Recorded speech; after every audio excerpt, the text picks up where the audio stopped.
It's confirmed. We have a new Social Security August payment schedule coming next month. I'm going to let you know those dates, let you know the exact dates of when you can expect your Social Security check.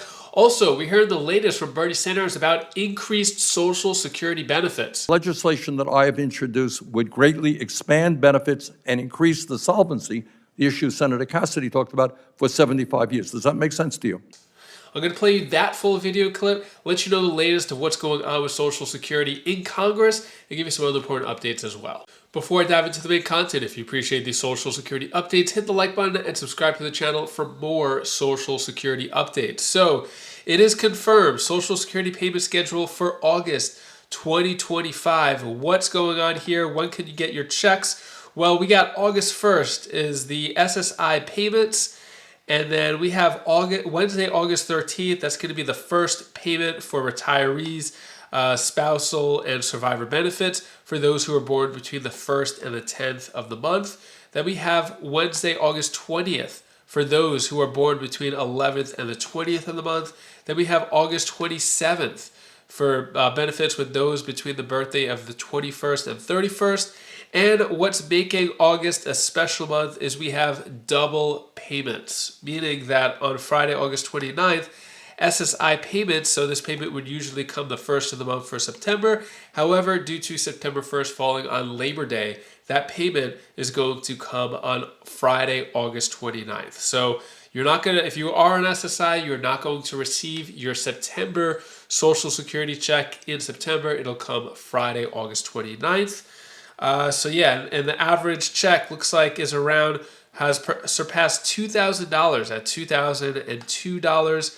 And then for SSI, $718 there. So that's the new payment schedule. Be aware of that. Mark in your calendar. Also, let's talk about Bernie Sanders. So Bernie Sanders, you may know him as the guy who proposed a $2,400 increase for Social Security benefits across the board for everybody. There's also a lot of other things in this bill that a lot of people don't talk about that's good for Social Security, but that's like the main thing, an extra $200 per month. Take a listen to Bernie Sanders in Congress right here about Social Security.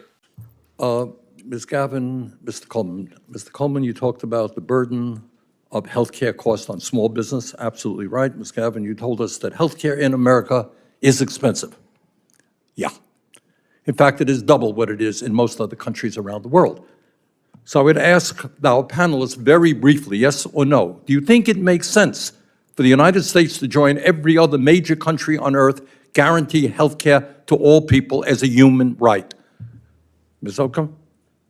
Ms. Onwuka, you mean, sir, not the way you're suggesting, no. Okay, thank you. Ms. Cameron? I agree, not the way you're suggesting. Mr. Coleman? I don't think the question really understands the philosophy of human rights versus localized market. Despite the fact that every major country on earth guarantees health care to all people.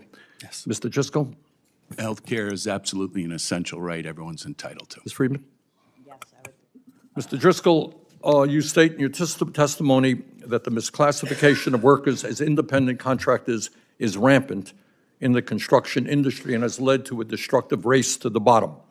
Please tell us how this has harmed construction workers and why you believe Congress should not make it easier for corporations to misclassify workers as independent contractors. Yeah.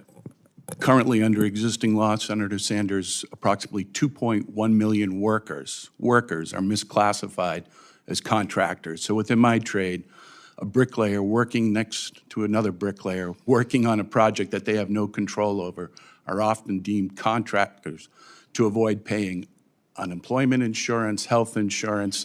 That cost is ultimately borne by the community that those workers participate in because they cannot afford health care. And it drives a race to the bottom where our employers, responsible contractors who provide health care and pension benefits, can't compete against these low-road contractors.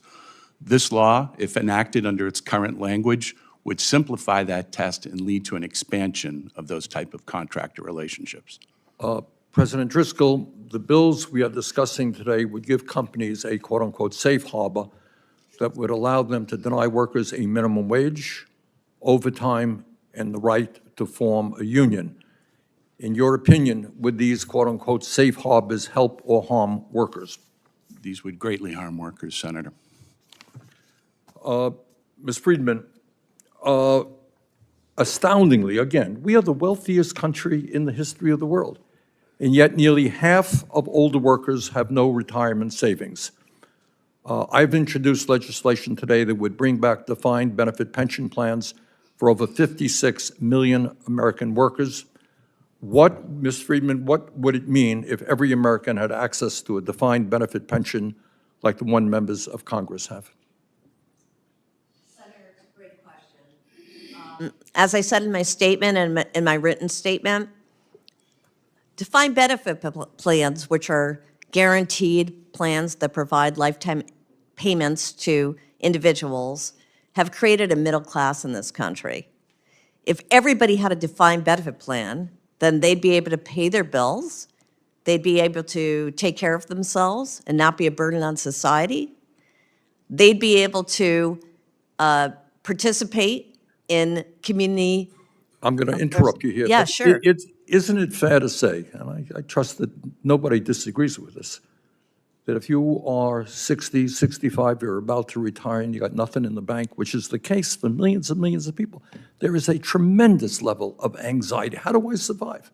Yeah, totally. And one of the astounding facts, we don't talk about it, I learned about it, Mr. Chairman, just last year when I was sitting where you are. 22% of seniors in America are trying to survive on $15,000 a year. Right, that's insane. All right, so what we are striving for here, and you tell me, Ms. Freeman, is a defined pension plan so that when people retire, they know what they're going to get. Also, let me talk about Social Security. The chairman correctly mentioned we have a problem with Social Security. Right now, why don't you tell people, if somebody is making $10 million a year and somebody's making $160,000, $176,000, who pays more into the Social Security Trust Fund? Well, if somebody, so One's paid millionaires, $10 yeah, million, one's $176,000. the lower income person pays much more A higher into percentage. Social Security, exactly. Because we have a cap. Right. And what would happen if we lifted that cap to for all taxable income? The legislation that I have introduced would greatly expand benefits and increase the solvency, the issue Senator Cassidy talked about, for 75 years. Does that make sense to you? Yes, it certainly makes sense to me, and the Pension Rights Center also thinks that it's a great idea. You know, Senator, if I may just add, Social Security is this country's nearly universal pension plan, and it's completely portable, it's extremely efficient, it's spending less than a penny on administration of every dollar spent, and returning more than 99 cents of every dollar in benefits.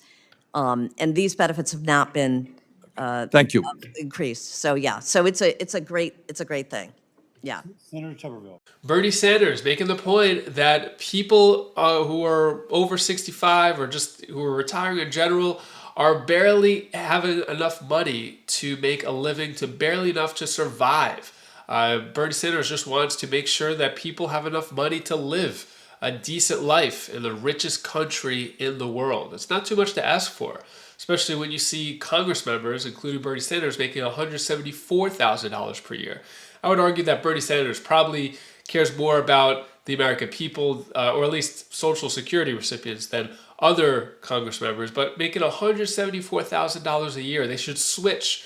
The Congress members should live the life of someone on Social Security, see what it's really like, then make the decision of increasing Social Security. If they see what you're actually living like compared to their cushy six-figure salary and multiple vacation homes, they would have a totally different perspective on Social Security. But anyways, what are your thoughts on that? And that is all the news that I have for you today to hopefully cheer you up a bit. Here's my daughter Belle's tip of the day. Hi guys, I wanted to tell you the things that you should do to your family. Be kind to your mommy, your daddy, and your brother, your sister, and your baby sister or brother if you want. And also, you have to be kind to yourself as well. The SSA has made an official announcement with positive changes to Social Security affecting all recipients. You're not going to want to miss that, so click that video over here, and I'll see you in that video. Take care, be safe. Thank you for watching.